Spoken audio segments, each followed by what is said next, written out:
How to fix Call of Duty Modern Warfare is crashing on Steam. First, you wanna right-click the game in your library and open up the Properties window.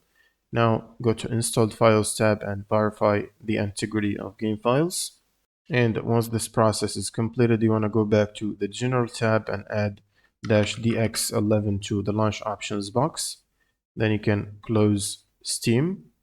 Now you will need to open up your browser and search for Redist, short for redistributables.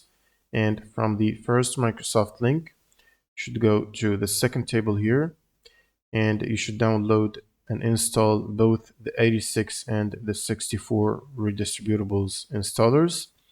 This will require you to restart your computer when the installation is done. And after the restart, you'll also need to check if you have the latest drivers for your GPU. So if you're running an NVIDIA GPU, you'll need the NVIDIA app installed on your computer. And if you have AMD, you can use the AMD software to get updates. And then just check and download the latest driver updates. Next, you'll need to run Steam as admin before launching the game. Right-click on Steam and run as admin. And then just launch the game from your Steam library.